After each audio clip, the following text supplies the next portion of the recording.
ভারী বৃষ্টিতে চট্টগ্রামের বেশিরভাগ এলাকায় জলাবদ্ধতা। আজকের এইচএসসি পরীক্ষা স্থগিত। প্লাবনে বিপর্যস্ত পার্বত্যাঞ্চল, পাহাড় ধসে দুর্ভোগ।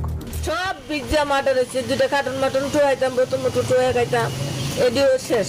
এখন পর্যন্ত আমাদের এখানে একটা কোনো সহায়তা পাচ্ছি না। আমাদের এখানে একটা নৌকার জরুরি প্রয়োজন। পঞ্চদশ সংশোধনী নিয়ে আপিল বিভাগের রায় কাল। কয়েকটি বিষয় অবৈধ উল্লেখ করে হাইকোর্টের রায় বাতিল চান অ্যাটর্নি জেনারেল। হাইকোর্ট কিন্তু সংবিধানের পঞ্চদশ সংশোধনের মাধ্যমে কমপক্ষে 4টি জায়গা কিন্তু বাতিল করেছে। অক্টোবরে স্থানীয় সরকার নির্বাচনের খবরে উচ্ছ্বসিত সম্ভাব্য প্রার্থীরা। অংশগ্রহণমূলক ভোট আয়োজনে কাজ করছে ইসি।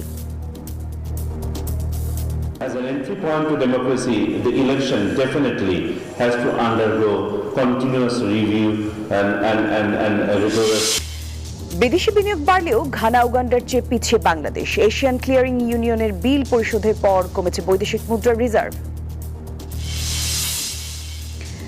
খামেনির দাফন প্রক্রিয়ার মধ্যেই ইরানের ৮০ লক্ষ্য বস্তুতে মার্কিন হামলা। মধ্যপ্রাচ্যের ২ দেশে ৮৫ স্থাপনায় পাল্টা হামলা তেহরানের। দর্শক, আমন্ত্রণ আপনাদের সবাইকে নিউজ 24 সংবাদে। আপনাদের সঙ্গে আমি জান্নাতুল কুলি আছি। দেখছিলেন বিআরবি কেবল সংবাদ শিরোনাম। টানা ভারী বর্ষণে আবারও জলাবদ্ধতায় পড়েছে চট্টগ্রাম নগরী। স্থবির হয়ে পড়েছে মহানগরীর জনজীবন। বিভিন্ন সড়ক জলাবদ্ধতা থাকায় বন্দর নগরী যেন এক দ্বীপপুঞ্জ। ব্যাহত হচ্ছে যান চলাচল, বন্ধ চট্টগ্রাম কক্সবাজার ট্রেন চলাচল। রতন দাসের ছবিতে নয়ন বড়ুয়া জয় রিপোর্টে বিস্তারিত। কোথাও হাঁটু সমান পানি, কোথাও আবার কোমর সমান। দোকানপাটেও প্রবেশ করেছে পানি। গত কয়েকদিনের ভারী বৃষ্টিপাতের ফলে চট্টগ্রাম নগরী এখন দ্বীপপুঞ্জে রূপ নিয়েছে। জলজটে ব্যাহত হচ্ছে যান চলাচল। দুর্ভোগে পড়েছেন চাকরিজীবী, শিক্ষার্থী ও সাধারণ পথচারীরা। আধা ঘন্টা বৃষ্টি পড়লেও চট্টগ্রাম শহরে দেখা যায় যে বিভিন্ন অঞ্চলে নৌকা নিয়ে চলাচল করার মতো অবস্থা। টমটম অবস্থা। আমাদের বাসায় অনেক ছোট ছোট বাচ্চা আছে, এতটুকু কোমর পর্যন্ত পানি। পানি আর পানি, পানি ছাড়া কিছু নাই। এদিকে কয়েক হাজার কোটি টাকার জলবদ্ধতা নিরসন প্রকল্পে সুফল না পাওয়ায় হতাশ নগরবাসী। মেইন রোডের সাইডে কাজটা করে এবং এর পাশে আর কোনো কাজ করে না। জলাবদ্ধতা নিরসনে কাজ চলছে বলে দায় সারছেন মেয়র। পাশাপাশি নগরবাসীকে সচেতন হওয়ার আহ্বান জানান তিনি। পুরা এখানে বঙ্গোপসাগর থাকার কারণে আমি আবারও বলছি, এখানে জোয়ারের একটা ব্যাপার আছে, কাজে যেটা অন্য শহরে নেই। এদিকে পানির নিচে চট্টগ্রাম কক্সবাজার রেলপথ, বন্ধ রয়েছে ট্রেন চলাচল। পরিস্থিতি পরিদর্শন করেছেন রেল প্রতিমন্ত্রী। সিদ্ধান্ত হচ্ছে যে চিটাগাং কক্সবাজারে আমরা যতক্ষণ পর্যন্ত পরিবেশের উন্নতি না হবে এবং পানিটা নেমে না যাবে ততক্ষণ পর্যন্ত আমরা বন্ধ রাখবো। আবহাওয়া অধিদপ্তর বলছে নিম্নচাপের প্রভাবে শুরু হওয়া এ বৃষ্টি চলবে আরো কয়েকদিন। Desk report, news 24। বৈরী আবহাওয়ার কারণে চট্টগ্রাম, রাঙামাটি, কক্সবাজার জেলায় আজকের এইচএসসি পরীক্ষা স্থগিত রয়েছে। আর এছাড়াও স্থগিত করা হয়েছে চট্টগ্রাম বিশ্ববিদ্যালয়ের সকল পরীক্ষা। আবহাওয়া অফিস জানিয়েছে, পূর্ব মধ্যপ্রদেশ এবং তৎসংলগ্ন এলাকায় অবস্থানরত লঘুচাপটি উত্তর পশ্চিম মধ্যপ্রদেশে অবস্থান করছে। আর এ কারণেই খুলনা, বরিশাল, চট্টগ্রাম, ময়মনসিংহ এবং সিলেটে 12 তারিখ পর্যন্ত বৃষ্টিপাত হতে পারে। আর এইসব জেলার পাহাড়ি এলাকায় হতে পারে ভূমিধস। এছাড়া রাজধানীতে বৃহস্পতিবার পর্যন্ত থেমে থেমে বৃষ্টি হতে পারে। আগামীকাল মাঝারি ধরনের ভারী থেকে ভারী বৃষ্টিপাত হতে পারে। কালকে বৃষ্টিপাতের তীব্রতা ঢাকায় একটু কম থাকবে, কিন্তু 10 এবং 11 তারিখে আবার ঢাকায় বৃষ্টিপাতের তীব্রতা বাড়তে পারে। তাছাড়া খুলনা, বরিশাল, চট্টগ্রাম, সিলেট, ময়মনসিংহ এবং রংপুর বিভাগের কোথাও কোথাও ভারী থেকে অতি ভারী বৃষ্টিপাত হতে পারে এবং এই বৃষ্টিপাত আরও 2 থেকে 3 দিন অব্যাহত থাকতে পারে। ভারী বৃষ্টিতে বিপর্যস্ত পার্বত্যাঞ্চল, হাজারো মানুষ পানিবন্দী। এর মাঝেই চলছে পাহাড় ধস। বান্দরবনে পাহাড় ধসে চাপা পড়েছে 5টি বসতঘর, তবে কোনো হতাহতের ঘটনা এখনো পর্যন্ত ঘটেনি। এদিকে অতি বৃষ্টিপাতে খাগড়াছড়ির চেঙ্গি এবং মাইনী নদীর পানি বৃদ্ধি পেয়েছে, তলিয়েছে সড়ক। মহালছড়ি, দীঘিনালা, লুঙ্গুদু এবং সাজেবের সঙ্গে বিচ্ছিন্ন হয়েছে সড়ক যোগাযোগ। প্রতিনিধিদের পাঠানো তথ্যচিত্র ডেস্ক রিপোর্টে বিস্তারিত থাকছে। বৈরী আবহাওয়ায় টানা বর্ষণে বিপর্যস্ত পার্বত্যাঞ্চল। ভারী বর্ষণে সাঙ্গু নদীর পানি বৃদ্ধি পেয়ে অনেক জায়গায় সৃষ্টি হয়েছে জলাবদ্ধতা। জরুরি বিজ্ঞপ্তি, বান্দরবানে টানা 4 দিনের ভারী বর্ষণে বড়ুয়ার টেক এলাকায় পাহাড় ধসে 5টি বসতঘর বিপর্যস্ত হয়েছে। তবে এতে হতাহতের ঘটনা ঘটেনি। এদিকে ঢলের পানিতে ডুবেছে জেলার অন্তত 9টি এলাকা। পানিবন্দী হাজারো পরিবার, দুর্ভোগে সাধারণ মানুষ। আমাদের থেকে বন্যায় তলে গেছে বাসাবাড়ি, সেই জন্য আমরা আশ্রয় কেন্দ্রে আসছি। কালকে রাত্রে আসছি, এখনো আমাদেরকে কোনো খাবার কিছুই দেওয়া হয়নি। কালকে রাতে আমাদের বাড়িতে পানি ঢুকে গেছে।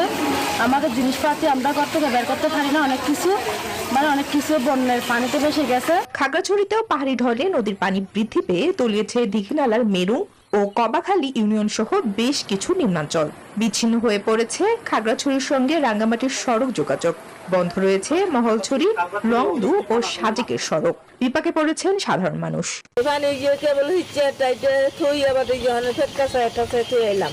এদিকে রাঙ্গামাটির খাগড়াছড়ি দীঘিনালা সড়ক প্লাবিত হওয়ার কারণে বন্ধ হয়ে গেছে যান চলাচল।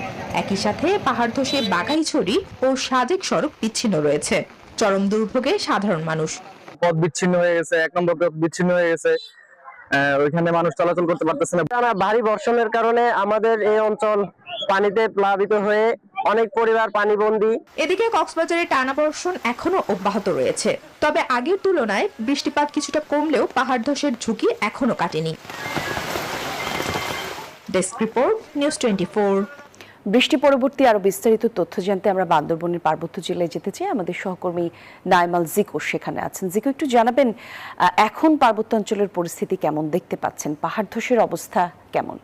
কলি, যেমনটি জানেন সকাল থেকে বলছিলাম যে প্রচণ্ড বৃষ্টিপাতের কারণে কিন্তু বান্দরবানের শহরের যে নিম্নাঞ্চলগুলো রয়েছে সেগুলো কিন্তু ইতিমধ্যেই প্লাবিত হয়েছে এবং সেই সমস্ত এলাকার প্রায় বাড়িঘর যেগুলো রয়েছে সেগুলো সম্পূর্ণ থেকে অর্ধেক পর্যন্ত কিন্তু পানির নিচে তলিয়ে গেছে এবং সেই ঘর বাড়িগুলোর বাসিন্দা যারা রয়েছেন তারা বিভিন্ন জায়গায় কিন্তু ইতিমধ্যেই তাদের যেই মূল্যবান জিনিস সেগুলো নিয়ে আশ্রয় নিয়েছেন। আমি এই মুহূর্তে রয়েছে ঠিক সাঙ্গু নদীর উপরে যেই বৃষ্টি রয়েছে সেটির উপরে নদীর পানির যেই অবস্থা দেখছেন তাতে আসলে সেই চিত্রই বলে দিচ্ছে যে বর্তমানে পরিস্থিতি কি।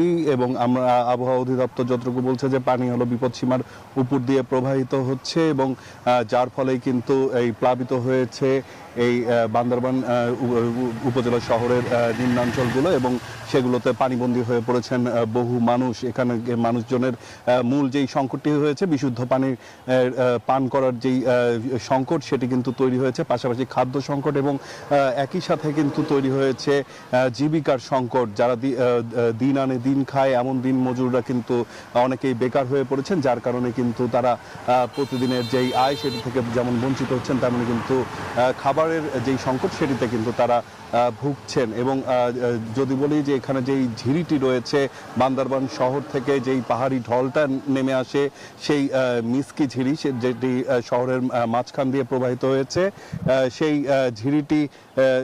ঝিরিটি কিন্তু এরই মধ্যে বন্ধ হয়ে গেছে এবং দখল হয়ে যাওয়ার কারণে কিন্তু সেটি দিয়ে পানি সঠিকভাবে প্রবাহিত হচ্ছে না এবং যার ফলে কিন্তু এই বান্দরবান শহর যেটি রয়েছে সেটি প্লাবিত হচ্ছে বলে অভিযোগ করছেন এলাকাবাসী। দীর্ঘদিনের দাবি তাদের এই ঝিরিটি যাতে খনন করা হয় এবং সংরক্ষণ করা হয়, যেটি এখন পর্যন্ত হয়নি এবং এর একটি সুষ্ঠু এবং স্থায়ী সমাধান চান তারা। তো এই ছিল এখন পর্যন্ত আমার কাছে এখানকার সবশেষ তথ্য। কলি, জি ধন্যবাদ আপনাকে জিকো। কক্সবাজারে বর্ষা মানেই পাহাড় ধসের আতঙ্ক। শহর থেকে শুরু করে জেলার বিভিন্ন পাহাড়ি এলাকায় অন্তত 3.5 লাখ মানুষ বসবাস করছেন। নিরাপদ আশ্রয়ের অভাবে মৃত্যুর আশঙ্কা জেনেও পাহাড়ের ঢলেই তাদের জীবন কাটছে বছরের পর বছর। তারপরেও থামছে না ঝুঁকিপূর্ণ বসতি। কক্সবাজার প্রতিনিধি ইরফানুল হাসানের তথ্যচিত্রে ডেস্ক রিপোর্টে বিস্তারিত। পাহাড়ের খাদে, পাদদেশে, আবার কোথাও পাহাড়ের চূড়ায় এভাবেই ঝুঁকির মুখে গড়ে উঠেছে শত শত বসতি। কাঁচা, আধা পাকা কিংবা পাকা সব ধরনের ঘরবাড়ি দাঁড়িয়ে আছে সম্ভাব্য পাহাড় ধসের মুখোমুখি। শুধু কক্সবাজার শহর ও আশেপাশের পাহাড়ি এলাকাতেই 1.5 লাখের বেশি মানুষের ঝুঁকিপূর্ণভাবে বসবাস। জেলার বিভিন্ন উপজেলা সহ এই সংখ্যা ছাড়িয়ে গেছে 3.5 লাখ। পাহাড়ি জনপদের মানুষের দাবি, নদী ও সাগর ভাঙনে ভিটেমাটি হারিয়ে চরম দারিদ্র্যের কারণে বাধ্য হয়ে ঝুঁকি জেনেও আশ্রয় নিয়েছেন পাহাড়ের ঢালে। সরকার নিরাপদ স্থায়ী পুনর্বাসনের ব্যবস্থা না করলে জীবন গেলেও স্বেচ্ছায় ঝুঁকিপূর্ণ এলাকা ছাড়তে নারাজ তারা। আশ্রয় কেন্দ্রে গিয়ে শেষ আশ্রয়টুকুও হারাতে চান না। আমাদের তো থাকার জায়গা নেই, আর এটাই তো আমাদের বসত বাড়ি এবং কিছুটা থেকে এখানে বড় হয়েছি। বৃষ্টি হলে বয়ে হাজ করে তুয়ানো গদ্দুয়ার উড়ে নিয়ে যাবে বাই যাবে। শুধুমাত্র ওদের ঘর বিঠা নাই বলে, জায়গা জমি নাই বলে এই সরকারি পাহাড়ে তারা বসবাস করছেন।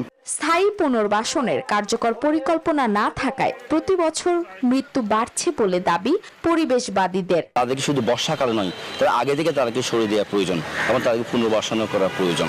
তা না হলে কোনোভাবে পাহাড় ধস থেকে এখানকার মানুষকে বাঁচানো সম্ভব না। 12 জনের মৃত্যুর পর ঝুঁকিপূর্ণ বসবাসকারীদের সরিয়ে নিতে নড়েচড়ে বসেছে জেলা প্রশাসন। কন্টিনিউয়াসলি মাইকিং করছে এবং সরে যাওয়ার জন্য তাদেরকে বলছে, কিন্তু তারা সরছে না। কিন্তু এখন আমরা তাদেরকে ফোর্স প্রয়োগ করব, তারা যদি না সরে আমরা অন্যভাবে তাদেরকে সরানোর ব্যবস্থা করবো। এখান থেকে সরতে হবে, এটা হলো কথা। আর গত 1 দশকে পাহাড় ধসে প্রাণ হারিয়েছে 1.5 শতাধিক মানুষ। সমতল দখল রোধ করে টেকসই পুনর্বাসন নিশ্চিত করা গেলে প্রতি বছরের প্রাণহানির মিছিল থামবে বলে মনে করেন সংশ্লিষ্টরা। Desk report, news 24। সংবিধানের ৫ম সংশোধনী পুরোপুরি বাতিল হবে কিনা সেই প্রশ্নে দায়ের হওয়া মামলার রায় ঘোষণা হবে আগামীকাল। আর এই সিদ্ধান্ত জানাতে যাচ্ছেন হাইকোর্টের আপিল বিভাগ। মামলাটির আপিল শুনানিতে 4 পক্ষের যুক্তি শোনার পর এই রায় ঘোষণার দিন ঠিক করেছেন প্রধান বিচারপতির নেতৃত্বাধীন আপিল বিভাগের বেঞ্চ। ৫ম সংশোধনীর মাধ্যমে নির্দলীয় তত্ত্বাবধায়ক সরকার ব্যবস্থা বিলুপ্ত করার পাশাপাশি সংবিধানের ৫৪টি ক্ষেত্রে সংযোজন এবং পরিমার্জন একই সাথে প্রতিস্থাপন করা হয়। ২০১১ সালের ৩০ জুন এই সংশোধনী সংসদে পাশ করা হয়। হাইকোর্টের রায়টা যদি অ্যাজ ইট ইজ আজকে পর্যন্ত ধরে রাখি, তাহলে তো 4টি বিষয়ের বাইরে বাকিটা সংসদে যেতেই হবে।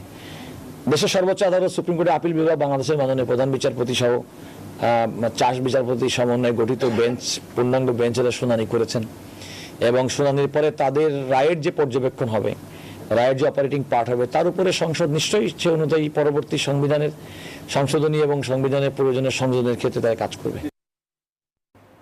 সাবেক প্রধান বিচারপতি ABM খায়রুল হককে নতুন মামলায় গ্রেফতারের আদেশ দিয়েছেন আদালত। আর জুলাই গণ অভ্যুত্থানের সময় হত্যা চেষ্টা এবং বিস্ফোরক দ্রব্য নিয়ন্ত্রণের আইনের একটি মামলায় তাকে গ্রেফতারের আদেশ দেওয়া হয়। মামলার এজাহার অনুযায়ী ২০২৪ সালের ৪ আগস্ট ঢাকার মহাখালী সেতু ভবনের সামনে থেকে আন্দোলনকারীরা শাহবাগের দিকে যাচ্ছিল। পথে তাদের উপর হামলা, গুলিবর্ষণ, ককটেল এবং হাতবোমা নিক্ষেপ করা হয়। এতে উজ্জ্বল মিয়া সহ 25 থেকে 30 জন আহত হন। পরে উজ্জ্বল মিয়া বনানী থানায় হত্যা চেষ্টা এবং বিস্ফোরক দ্রব্য নিয়ন্ত্রণ আইনে মামলা করেন। ২ জুলাই খায়রুল হককে গ্রেফতার দেখিয়েছে আবেদন করেছিল তদন্ত কর্মকর্তা। অক্টোবরে স্থানীয় সরকার নির্বাচন শুরুর খবর বাতাসের গতিতে ছড়িয়ে পড়েছে গ্রামে গঞ্জে। উচ্ছ্বসিত বিগত সময়ের প্রতিদ্বন্দ্বী এবং সম্ভাব্য প্রার্থীরা। আর ভোটাররা বলছেন কোনো দলীয় মুখ নয়, তারা বেছে নিতে চান যোগ্য মানুষকে। প্রতিনিধিদের পাঠানো তথ্যচিত্রে ডেস্ক রিপোর্ট। মাঠে গড়ালো স্থানীয় সরকার নির্বাচনের দামামা। 10 বছর পর বাংলাদেশে ফিরতে যাচ্ছে প্রতীকবিহীন নির্বাচন। ইউনিয়ন পরিষদ, উপজেলা পরিষদ, পৌরসভা ও সিটি কর্পোরেশন নির্বাচনের জন্য করা হয়েছে আলাদা রোডম্যাপ। চলতি মাসের শেষের দিকে সব চূড়ান্ত করে প্রকাশ করা হবে। সচিবালয়ে আয়োজিত ব্রিফিংয়ে তথ্য সম্প্রচার বিষয়ক উপদেষ্টা ডাক্তার জাহেদুর রহমান এই ঘোষণা দেন। তিনি জানান, আগস্টে তফসিল, অক্টোবরের শুরুতে হবে ইউনিয়ন পরিষদ নির্বাচন, চলবে 2027 সালের অক্টোবর পর্যন্ত। অক্টোবরের প্রথমার্ধে ইউনিয়ন পরিষদ নির্বাচন শুরুর পরিকল্পনা করা হচ্ছে।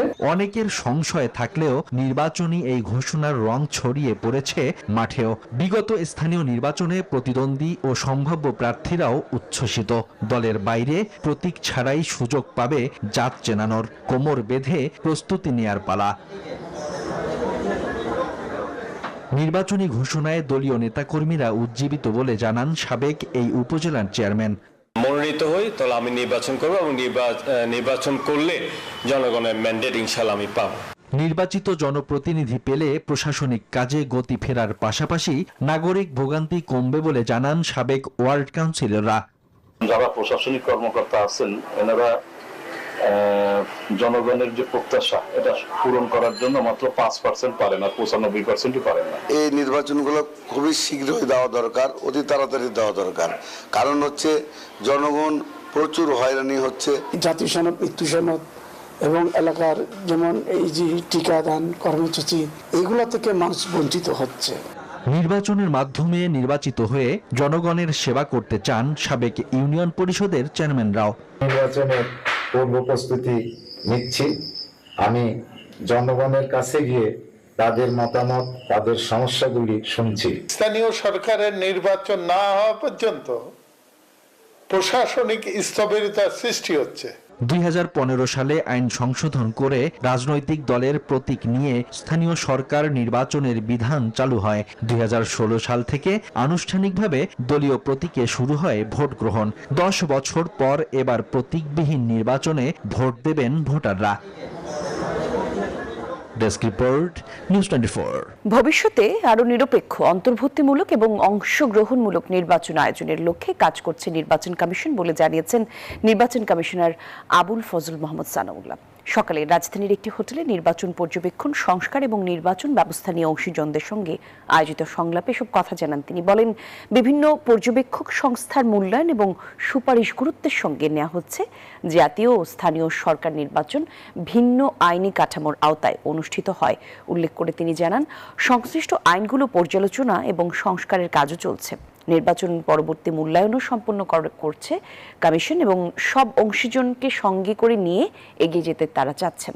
সংলাপে ইউরোপীয় ইউনিয়নের রাষ্ট্রদূত মাইকেল মিলার বলেন, বাংলাদেশের নির্বাচন ব্যবস্থা উন্নয়নে ভবিষ্যতেও সম্পৃক্ত থাকতে চায় ইউরোপীয় union. Democracy deserves continuous updating, rehashing, and review. And that's it. And as an entry point to democracy, the election definitely has to undergo continuous review and a rigorous discussion. We have supported citizen election observation in Bangladesh through the AHEAD Bangladesh project led by EPD, and we strongly value the cooperation with the Election Commission.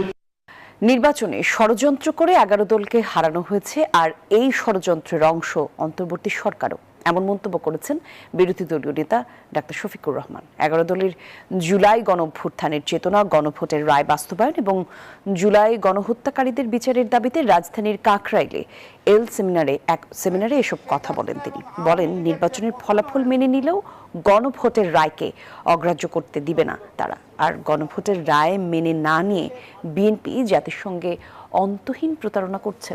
তিনি বলেন, নতুন পুরাতন কোনো ফ্যাসিবাদ আর মেনে নেবে না জনগণ। সেমিনারে বক্তারা বলেন, চলতি মাসের মধ্যে জুলাই জাদুঘর খুলে না দিলে 11 দলের সাথে সরকারের বিশাল দ্বন্দ্ব তৈরি হবে। আমরা নির্বাচন চেয়েছি, তবে আমরা নির্বাচনের নামে ষড়যন্ত্র চাই নাই। ষড়যন্ত্র করা হয়েছে, আমরা নিন্দা জানাই। ইন্টারিম গভর্নমেন্ট যাদের পরিচয় ছিল নিরপেক্ষ, দল নিরপেক্ষ, তারাও এই ষড়যন্ত্রে শরীক ছিল, নিজেরাই তারা স্বীকার করেছে। ষড়যন্ত্র করে 11 দলকে হারানো হয়েছে। তারা মুখে বলছে সংস্কার, কিন্তু তাদের কাজে করবে সংস্কারের পক্ষে তাদের অবস্থান ছিল না। তারা গণভোটে হ্যাঁ পক্ষে অবস্থান নিয়েছে, কিন্তু সত্যিকার অর্থে তারা মন থেকে গণভোটের পক্ষে ছিল না। হাম ও ডেঙ্গুর প্রকোপে দিশেহারা পরিস্থিতিতে অনেক গরিব পরিবার, চিকিৎসার খরচ মেটাতে হিমশিম দশা তাদের। হাসপাতালে কঠিন সময় কাটানোর কথাও বলছেন অনেকে। চিকিৎসকরা বলছেন, ডেঙ্গুতে আক্রান্ত হলে দ্রুত হাসপাতালে যেতে হবে, আর হামের প্রাদুর্ভাব কমাতে টিকার কোনো বিকল্প নেই বলে জানাচ্ছেন তারা। 9 বছরের আব্দুল্লাহ ডেঙ্গুতে আক্রান্ত হয়ে হাসপাতালে চিকিৎসাধীন। গৃহকর্মীর কাজ করেন মা, জানালেন সন্তানের চিকিৎসা ব্যয় মেটাতে হিমশিম দশা তার। ইমার্জেন্সিতে বলছে আইসি রুমে দিতে হইব, তো আমরা বলছি আমরা গরিব মানুষ, আমরা আইসি রুমে দিতে পারবো না, আমার পোলারে কেলে নিয়ে দেন। আজকে আবার বলতেছে একটা সুর দাম 4000 টাকা, ওইটা আনতে হইব, আর আইসি রুমে দিতে হইব, রক্ত জোগাতে হইব। হামে আক্রান্ত শিশুদের অভিভাবকদের দুশ্চিন্তাও কমছে না, তারাও জানাচ্ছেন কঠিন বাস্তবতার কথা। জ্বর শুরু হওয়ার পর থেকেই চোখ মুখে র্যাশ উঠে যায়। জ্বর আসার পরে এটি আস্তে আস্তে কি হয়েছিল, হওয়ার পরে পুরো শরীর ঘুরে গেছে। দেখা যায় পরে এখানে আনার পরে ধরা পড়ছে, মনে করেন হাম উঠছে। চিকিৎসকরা বলছেন আগে আক্রান্ত হয়েছিলেন এমন পুরনো রোগীদের ক্ষেত্রে কিছু জটিল উপসর্গ দেখা যাচ্ছে, তাই বাড়তি সতর্ক থাকার পরামর্শ দিচ্ছেন তারা। মশার থেকে আমাদের বেঁচে থাকতে হবে আর মশার ব্রিডিং পয়েন্টগুলোকে ধ্বংস করতে হবে, তাতেই আমাদের কম হবে। ক্রিটিক্যাল ফেজ হলো 3 থেকে 4 দিন, এই 3 থেকে 4 দিন আইসিইউ থাকলে বেশি ভালো। এই সময়টা ম্যানেজমেন্টের হলো মেইন। আর যদি কোনোটা অনেক খারাপ করে নিয়ে আসে, এখন বাচ্চা সিচুয়েশন মেনটেন করতে পারছে না, সিভিয়ার সিচুয়েশন নিয়ে আসছে, ভেন্টিলেটরে চলে গেছে বা ইন্টিগ্রেট করে ফেলছে, এগুলো অনেক সময় সপ্তাহখানেক লাগতে পারে। চলতি বছর হামের প্রাদুর্ভাব দেশ জুড়ে দেখা দিয়েছে, কেড়ে নিয়েছে 750-র বেশি তাজা প্রাণ। এমন পরিস্থিতির মধ্যেই চোখ রাঙাচ্ছে ডেঙ্গু, তাই কোনো অবহেলা নয়, পরামর্শ দিচ্ছেন বিশেষজ্ঞরা। মাইদুল ইসলাম, নিউজ 24, ঢাকা। বাংলাদেশে 2025 সালে $1.78 বিলিয়ন সরাসরি বিদেশি বিনিয়োগ এসেছে, যা আগের বছরের চেয়ে প্রায় 45% বেশি। যদিও তা আফ্রিকার দেশ উগান্ডা, ঘানা, কঙ্গোর মতো ছোট অর্থনীতির দেশের চেয়েও কম। মোট দেশজ উৎপাদন জিডিপির আকার হচ্ছে $501 বিলিয়ন। বাংলাদেশের তুলনায় উগান্ডার অর্থনীতির আকার 1/7 ভাগের 1 ভাগ। দেশটির গত বছর $3.36 বিলিয়ন আইডিএফ পেয়েছে। আর জাতিসংঘের বাণিজ্য উন্নয়ন বিষয়ক সংস্থা বলছে, প্রতিবেদনে বলা হচ্ছে যে আফ্রিকার এই ছোট 3 দেশ জ্বালানি ও প্রাকৃতিক সম্পদে বড় বড় প্রকল্পে বিদেশি বিনিয়োগ পেয়েছে। তার বিপরীতে বাংলাদেশ বিনিয়োগ টানতে হিমশিম খাচ্ছে। এশিয়ান ক্লিয়ারিং ইউনিয়ন আকুর আমদানি বিল পরিশোধের পর দেশের বৈদেশিক মুদ্রার রিজার্ভ কমে দাঁড়িয়েছে $36.51 বিলিয়ন। মঙ্গলবার বাংলাদেশ ব্যাংকের নির্বাহী পরিচালক এবং মুখপাত্র আরিফ হোসেন খান সাংবাদিকদের এসব তথ্য জানান। এবারই প্রথম দেশের নেট বা প্রকৃত রিজার্ভের তথ্য প্রকাশ করেছে বাংলাদেশ ব্যাংক। ব্যবহারযোগ্য প্রকৃত রিজার্ভ কমে হয়েছে $27.93 বিলিয়ন। আর আন্তর্জাতিক মুদ্রা তহবিলের হিসাব পদ্ধতি BPM-6 অনুযায়ী রিজার্ভের পরিমাণ দাঁড়িয়েছে $31.87 বিলিয়ন। জানাবো আন্তর্জাতিক খবর। স্থায়ী শান্তি চুক্তির প্রচেষ্টা চলাকালেই ইরানে আবারও শক্তিশালী বোমাবর্ষণ করেছে যুক্তরাষ্ট্র। হরমুজ প্রণালীতে বাণিজ্যিক জাহাজে হামলার জেরে তেহরানকে চরম শাস্তি দিতে 80টি লক্ষ্যবস্তুতে আঘাত এনেছে মার্কিন সেন্ট্রাল কমান্ড। অন্যদিকে আন্তর্জাতিক বাজারে জ্বালানি তেল বিক্রির অনুমতি বাতিলের মাধ্যমে ওয়াশিংটন শান্তি চুক্তির শর্ত ভঙ্গ করেছে বলে অভিযোগ তুলেছে ইরান। এরই মধ্যে বাহরাইন এবং কুয়েতে 85 মার্কিন স্থাপনাতে হামলা চালিয়েছে তারা। কূটনৈতিক সমঝোতার মধ্যেই আচমকা সামরিক সংঘাতে রূপ নিয়েছে হরমুজ প্রণালীর সংকট। বাণিজ্যিক জাহাজে হামলার কড়া জবাব দিতে ইরানে সরাসরি বোমা বর্ষণ করেছে মার্কিন সেন্টকম। CNN বলছে, এটি কেবল প্রতিক্রিয়া নয়, বরং তেহরানকে উপযুক্ত শাস্তি দিতেই এই অভিযান। মার্কিন বাহিনীর গোলার আঘাতেই মুহুর্মুহু কেঁপে উঠেছে কৌশলগত গুরুত্বপূর্ণ সিরিক, বন্দর আব্বাস ও কেশবদ্বী। সিরিকের বাণিজ্যিক ডকে হামলায় আহত হয়েছেন বেশ কয়েকজন। সামরিক অভিযানের পাশাপাশি তেহরানের ওপর অর্থনৈতিক চাপও বাড়িয়েছে ওয়াশিংটন। অন্তর্বর্তীকালীন চুক্তির আওতায় বিশ্ববাজারে ইরানের জ্বালানি তেল বিক্রির বিশেষ লাইসেন্সটি বাতিল করেছে যুক্তরাষ্ট্র। মার্কিন এমন পদক্ষেপকে যুদ্ধবিরতি ও সমঝোতা স্মারকের সুস্পষ্ট লঙ্ঘন বলে কড়া নিন্দা জানিয়েছে ইরান। তেহরানের অভিযোগ, তেল বিক্রিতে পুনরায় নিষেধাজ্ঞা দিয়ে যুক্তরাষ্ট্র মূলত শান্তি চুক্তি ভেঙেছে। জাতীয় নিরাপত্তা রক্ষায় পাল্টা ব্যবস্থার হুঁশিয়ারিও দিয়েছে দেশটি। Desk report, news 24। ইরাকের নাজাফে ইরানের সাবেক সর্বোচ্চ নেতা আয়াতুল্লাহ আলী খামেনিকে শেষ শ্রদ্ধা জানাচ্ছে শোকার্ত জনতা। কালো পোশাক পরে এই জনসমুদ্রে অংশ নিয়েছেন হাজার হাজার মানুষ। শোকযাত্রা ঘিরে নাজাফ এবং কারবালা প্রদেশে কঠোর নিরাপত্তা ব্যবস্থা নেওয়ার পাশাপাশি সাধারণ ছুটি ঘোষণা করা হয়েছে। নাজাফের আনুষ্ঠানিকতা শেষে আজই কফিনটি নেওয়া হবে আরেক পবিত্র শহর কারবালায়। এরপর আগামীকাল বৃহস্পতিবার ইরানের মাশহাদ শহরে ইমাম রেজা মাজারে তার চূড়ান্ত দাফন সম্পন্ন হবে।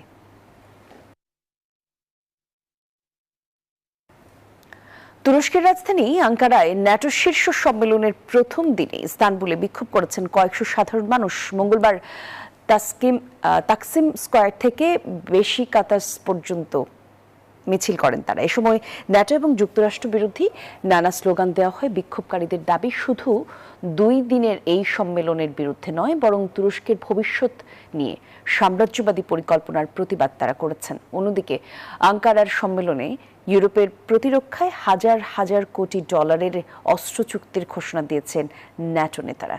মার্কিন প্রেসিডেন্ট ডোনাল্ড ট্রাম্পের অসন্তোষ এবং ইরান যুদ্ধ নিয়ে জোটে সৃষ্ট ফাটলের পর এই সম্মেলনের মাধ্যমে মূলত নিজেদের ঐক্যই তুলে ধরার চেষ্টা করছে পশ্চিমা জোট। দর্শক, এই ছিল নিউজ 24 সংবাদের সঙ্গে ছিলেন যারা। ধন্যবাদ সবাইকে।